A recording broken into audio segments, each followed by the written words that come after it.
Now, election peace accords have become a familiar scene in Nigeria.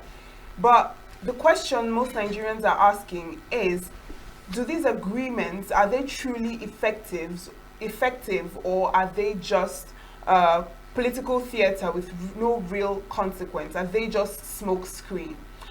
We have on the phone with us this morning Kanayochukwu Obidibo. He is a public affairs analyst here to talk about the signing election peace accords in Nigeria. You're welcome. Good morning. Thank you for having me. To begin, how would you describe or characterize the idea of peace accord signing in Nigerian elections, and what relevance would you say that it has? Well, I have to say one thing very categorical. This peace accord is unknown to democracy. I'm talking about an enduring world democracy.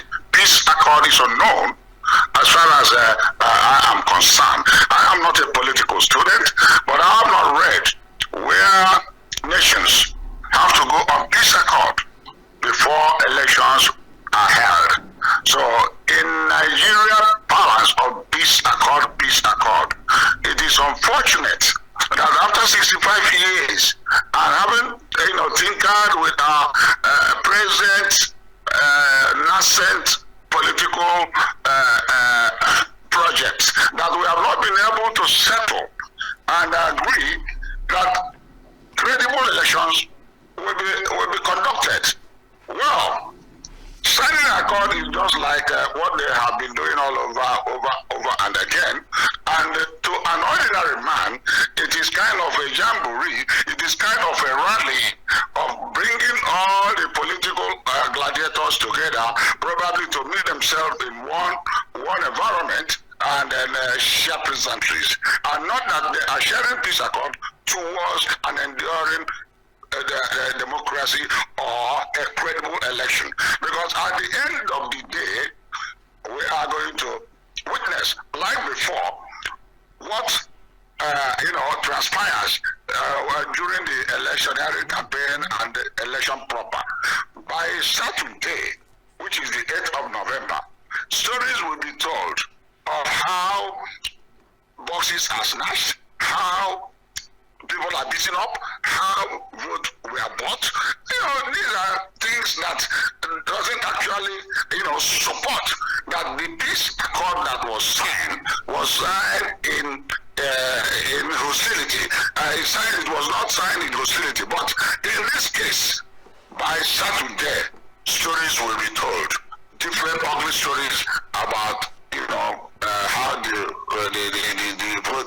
vote were cast, how the electorate conducted themselves, how Togri was promoted, and the rest of them. So to me, peace accord is just a jamboree coming together, seeing themselves, and go back to their trenches. Okay, now Mr. Obidibo, do you think peace accord should actually have legal binding that would make the candidates have some sort of accountability in election? Well, I don't think our electoral act actually makes provision for peace accord. Like I said, it is unknown to the electoral act. These are things that Abdul Salami and co came up with, if you remember, that there should be peace accord among the candidates, so that we'll come together and we'll gather the police officers, the army officers, the road safety. I was once chairman of a party. I was part of a peace accord during the time of SMO, who was a candidate of PPA in Anambra State, and I went there, I witnessed it. So what I'm trying to say is, as an experience, I have not seen that after the peace accord that we maintain the tranquility. We didn't. All I'm saying is that peace accord or no peace accord is with the gladiators. You don't have to go all armed because you want to win an election. An election is supposed to be sports. If you lose today, you probably will win tomorrow. So to me, in the old good days of the NCNC, the APOGA and the rest of them, and NMPC, there was no peace accord signed by these gentlemen. And we are more of, few of them we are, that have traveled. They have experienced, few of them experienced democracy outside the shores of this country. But today, we have beautiful, experienced young men and women. We have educated men and women all over the country. And yet, look at the moral experience we are witnessing when it comes up to elections and the rest of them. In actual fact, ordinarily, intra-party primaries is, mad with all these, ugly stories. So what I'm trying to say is that it is, to me, not encouraging. Okay? All we have to do, like today, from what the police IGP has said, that 60,000 policemen has been drafted to Anambra State to man election. All we need is to have the security personnel and then have them all over the places without harm, so to say, so that people will conduct themselves. And I can tell you, in the recent time, voters our party has actually,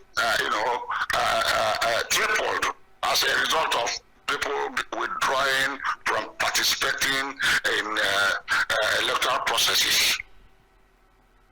Now, you've said quite a lot about the integrity of the political gladiators and the conducting themselves in these electoral, in the election period. So what then does that say about the integrity and the quality of the politicians that we have and the political gladiators that we have when we cannot fully vouch for their comportment during election periods and their moral standing with keeping in line with these rules, with or without a peace accord? What does that speak of our democracy and political system in Nigeria? Oh, okay. It is unfortunate that there are no consequences.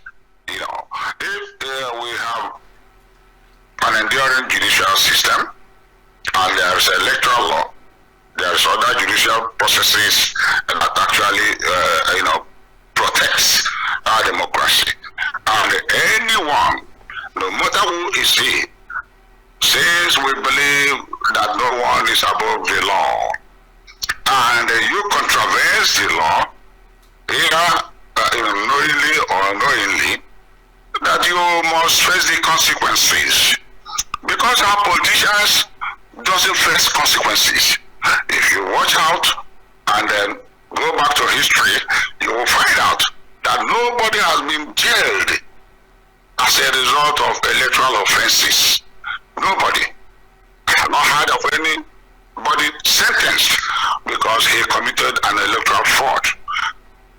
In most cases, they are let off the hook because one man somewhere will pick a phone and call either the police or the army or whoever must have held who contravened the electoral offense and say, hey, come on, he's my guy, you better leave him.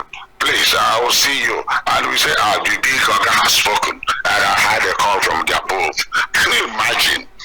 For instance, last night or yesterday there was an election in New York. A late mayor of New York has been elected, and he won overwhelmingly. Even though the president of America was actually not in support, he came up with several rhetorics of if he wins this will happen, with that will happen. But yesterday night or today's night, because I know I'm around the area, that the mayor is on the street jubilating, and the people are saying yes. So what I'm trying to say, and you can see the Democrats as a political party, they have won Pennsylvania, they have won several states. This is exactly what is going on. And what I'm trying to say is that when people are out to vote based on their conscience, please allow them. And if you lose, take it as a sport, have a handshake, and then go back to your drawing board. And probably you might win some other day. Some Buhari contested election four times and won. Let us take that as as an example of how winners should take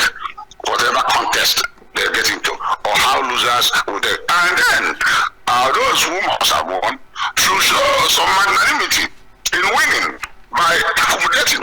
You see why the politicians are going head on and then trying to bring in the do or die attitude is because as soon as a political party wins, it becomes a winner take all affair, which is not proper in a democracy. For democracy to grow, there must be opposition, credible opposition of all the parties within the governance, and that will promote democracy. Okay? All right. Now, from what you said now, part of the essence of this peace accord is for, political essence, issue-based campaign, and for violent free election. But then there is no structure, according to what you said when we started. Now, what do you think we should do to have a specific executive structure when it comes to implementation? And what measure do you think Nigeria should take to adopt, more binding and more credible peace accords when it comes to elections? You see, Nigerians are very good in terminologies and according to the lexicon than to assume a particular phrase or whatever. A peace accord, peace accord. During the MPN days, was there any peace accord? During the parliamentary system of government, when we have the NCNC, there was no peace accord. People were allowed to canvass for vote, and you can find out that popular candidates win in their own areas. Popular candidates win in their districts. Popular candidates win within their wards. The situation where you want to override the ward, the local government, the states, and all the National Assembly offices is where the problem comes. For instance, in Anambra State, the Anambra South Senatorial District until the other day was held by one man who is popular, the late Ivan Yoba, the Senator late Ivan Yoba. He keep winning. And even though the Apuga government sits here in Oka, but still, when it is election, they know that this man is a very popular candidate, and therefore you don't go and throw in a violence spanner into the system there because it's going to affect the people. So until we realize that whatever we are doing is against the people, these are few individuals, 109 senators, 360 members of Federal House in Anambra State, 30 members of a state assembly. So is that what somebody's life? It isn't. So what I'm trying to say is that the peace accord should be holistic in the sense that we or the politician should be able to be civil. They should know that there is law guiding all these processes. They should know, like I said, there must be consequences. Not until all these things I have just enumerated are observed and the consequences waiting for anybody that offends the Electoral Act or electoral law or any constitutional provision must face the consequences. Thank you. Now you've stated that you do not particularly see the peace accord as a something that is effective, but it's a smoke screen instead. And you've also mentioned that peace accord in a truly democratic society, there is actually no need for a peace accord. But I also want to ask you, this accord was created for a reason, and according to former head of state, he said that it's more of a moral commitment, not legal instrument. So don't you think that it has, in one way or another, helped in elections, or had any form of positive impact when it comes to the politicians and their conduct during elections, irrespective of the fact that you do not see it as something that is currently effective? It has never been effective, if I may put it that way. It has never been effective. Tell me, one of the elections in the past that was conducted and there were no irregularities? There were no skirmishes. People were not either killed, stabbed, ballot box snatching. You see, when you are talking about peace accord, peace means there should be tranquility. Peace means there should be, civility. But in most cases, once the election, is on, all manner of violence, I can tell you, I am not missing what to tell you. I am telling you as somebody who has participated. I'm telling you, as somebody who have witnessed, and therefore it should be very foolhardy of me to accept that peace accord has done, done any good to our democracy. None. In the sense that these are gentlemen that comes together like they came together here the other day in the International Conference Center in Oka, and then have a handshake and left. But when they go back to their trenches, they will encourage. When I mean encourage, they will encourage violence. They will encourage ballot snatching. I think it was in this country, probably the last presidential election, that people went for peace accord. But one of the presidential candidates said, snatch it and run. What does snatch it and run means in a democracy? That alone shows you that peace accord, they all gathered together and had a handshake and then exchanged pleasantries, is nothing. It does not permeate into their life. We are talking of our moral. We are talking of our moral dispositions in our everyday life. That is what it is. So, peace accord or no peace accord, I am telling you that it's unknown to law, and anybody that brought it up is a part of, Nigerian political joke. It's a joke. If not a joke, why would people think that after coming for one day or few hours of seeing themselves together, they have actually got committed, that we are now sportsmen, that we are going to the trenches for us to, have a contest. Whoever wins, we support. Our problem in this country. The problem is that all these gladiators have actually spent some money.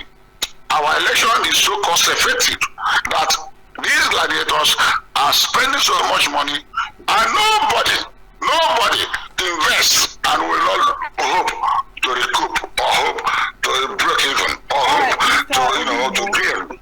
Mr. Willibo, just to get you correctly, so are you saying that the peace accord shouldn't even have been created in the first place, or are you saying that the purpose for which the peace accord was created has not been met?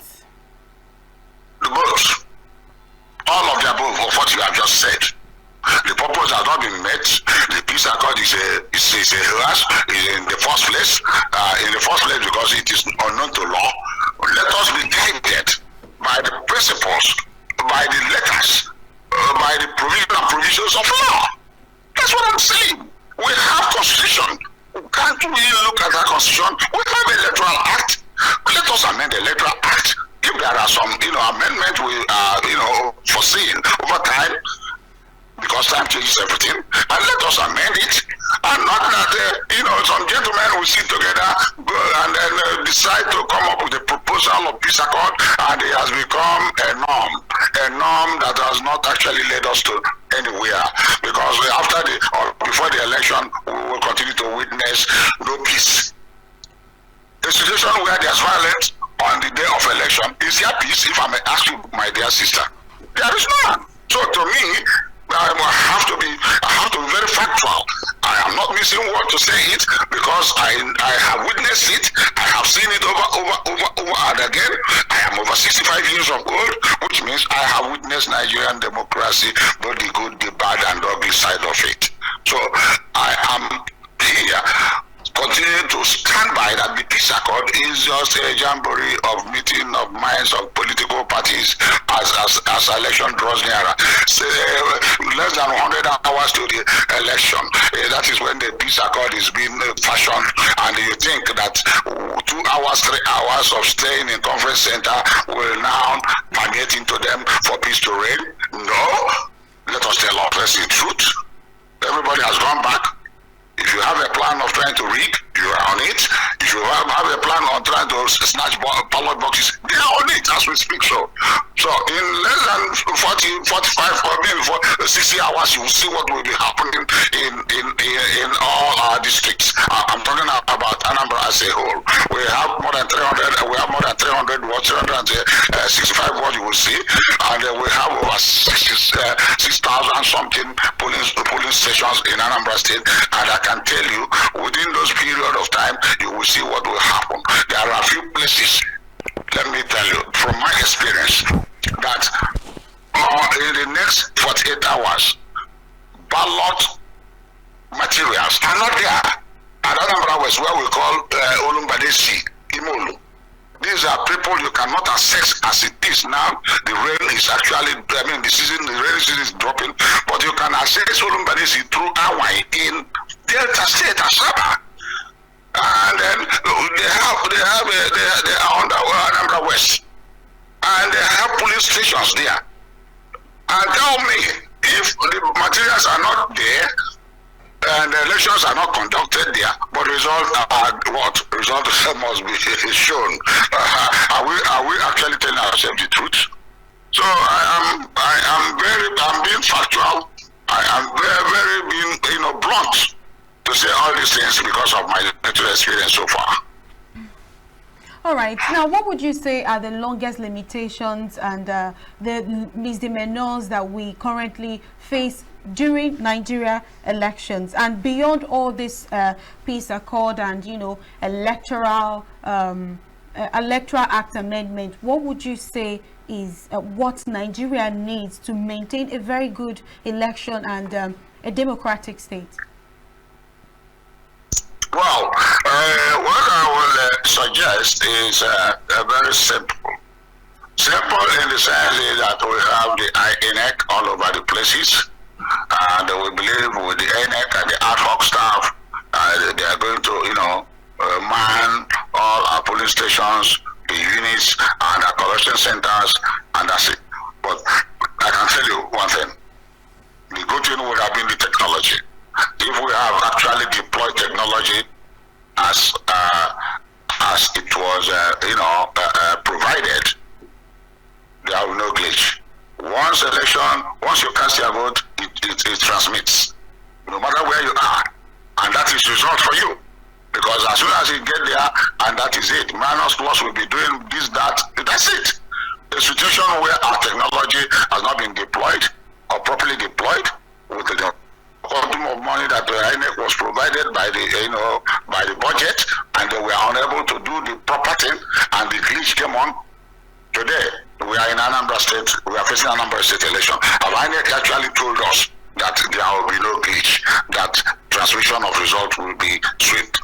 They have not done that until we do that. And technology is so enormous these days that every nation that deploys technology gets it right. Okay? Elections are being conducted all over the places. And funny enough, Nigerian big boys, like former president of of Nigeria, Jonathan, was the chairman of ECOWAS monitoring election committee within the sub-region. He has been changed a few weeks ago or a few days ago by the former vice president, Osibajo, Prof. So what I'm trying to say is that we deploy our own to go and oversee that credible elections are conducted. But we have not been able to deploy our own to see that credible election, free and fair, has been conducted in Nigeria, okay, without going to court. It is only in Nigeria that after the election people go to court. People don't go to court in America. People don't go to court in Britain. People don't go to court in all the sub-regions. I'm talking about that. Alassane Ouattara in Cote d'Ivoire has just won election for the fourth or the fifth time. The man in Cameroon is being propelled even though he's sick. And you can see the violence, you see what is going on. That is the African mentality. Not until Nigeria deploys technology.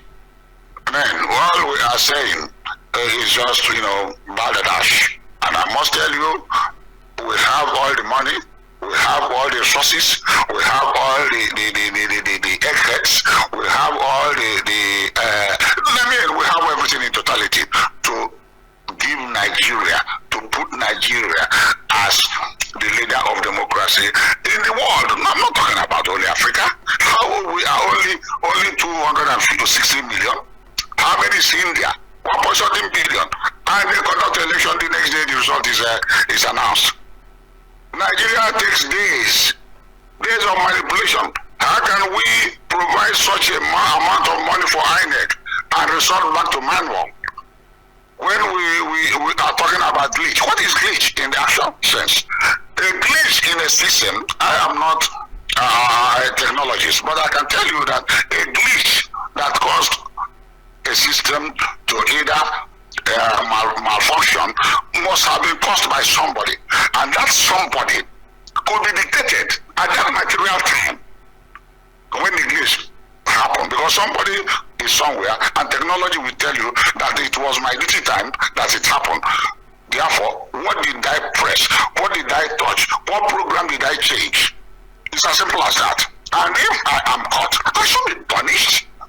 And if I am punished, it is a consequence, so that is sent out as a deterrent to any other person.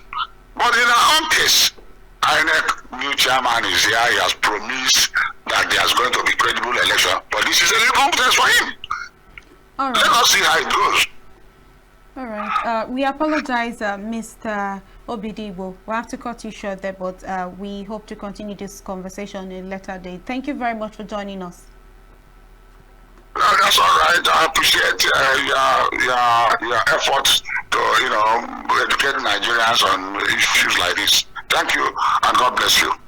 Okay, thank you very much. We just spoke to a public affairs analyst on signing election peace accords, whether it's effective or a smokescreen. Thank you for staying with us. Now we're going to a short break. When we return, Signature Morning continues.